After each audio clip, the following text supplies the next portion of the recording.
Cumprimento os irmãos com a paz do Senhor. A nossa reflexão de hoje, de cerca de 5 minutos, está no livro de Oséias. Nós aprendemos que existem dois grupos de profetas, né? Os profetas maiores e os profetas menores. E esses profetas eles são classificados assim, não é pela importância deles na Bíblia, mas é pelo tamanho da extensão do que eles escreveram em seus livros. O último profeta maior é Daniel. E o primeiro profeta menor é Oséias. Só que Oséias, dos profetas menores, ele é quem tem um livro com a maior extensão. É o livro maior, que tem 14 capítulos. Oséias ele traz para a sua igreja, ele traz para o povo de Deus, três mensagens principais. A aliança com Deus, o julgamento de Deus para com o seu povo e a esperança que o seu povo tem em sua vinda.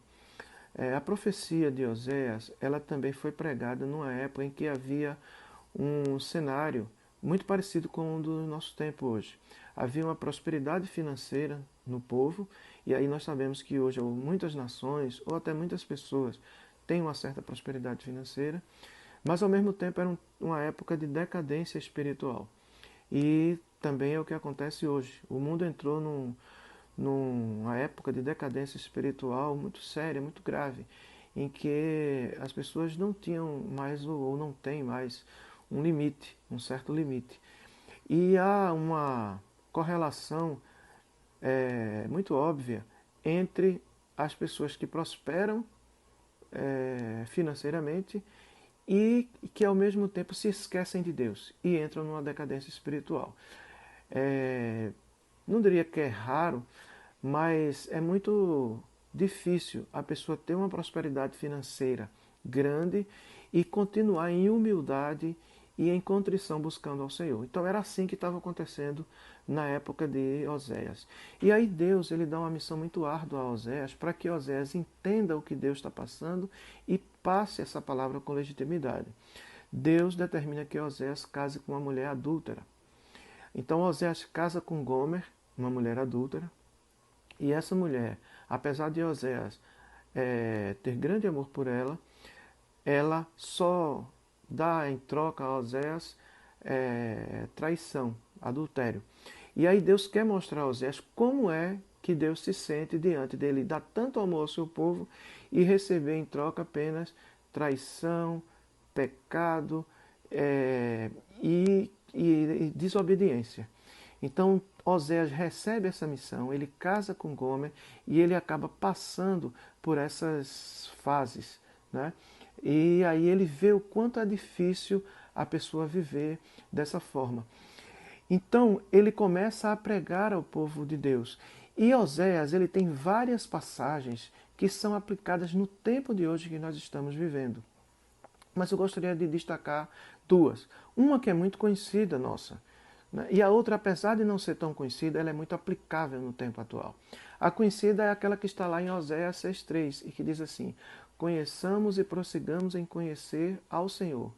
Como a alva, a sua vinda é certa, e ele descerá sobre nós como a chuva serôdia que rega a terra. Então esse texto ele nos traz três coisas principais. Primeiro, que nós devemos conhecer a Deus. E conhecer a Deus é ter intimidade com Deus. Conhecer a Deus é ler a sua palavra, mas é refletir sobre a sua palavra. É escutar as pessoas que falam sobre a sua palavra e aplicar em nossa vida.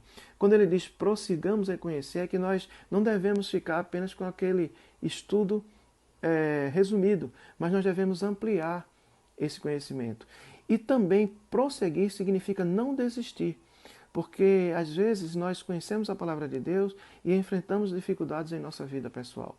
E aí alguns têm a tentação de desistir, né? Mas a palavra de Deus lá em Oséias nos diz: conheçamos e prossigamos em conhecer.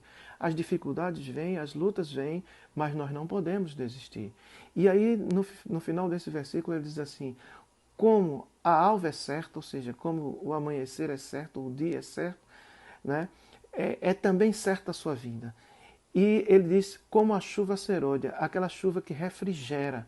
Então a vida do Senhor é uma expectativa do crente.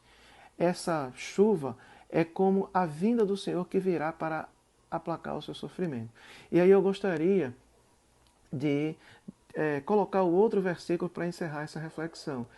É o versículo que está lá em Oséias 10, 12, que diz assim: Então eu disse, semeai para vós outros em justiça, ceifai segundo a misericórdia.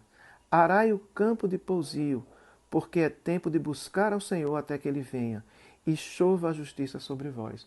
Então o que ele quer dizer aqui, meus irmãos, é que o que é que eu vou fazer durante esse tempo até a vinda do Senhor? Eu vou amar e eu vou semear justiça. Para quê? Para que eu colha aquilo que mais a minha vida deseja do Senhor, que é misericórdia. Que Deus abençoe a sua vida e que você possa conhecer o Senhor e prosseguir em conhecê-lo. Que Deus nos abençoe.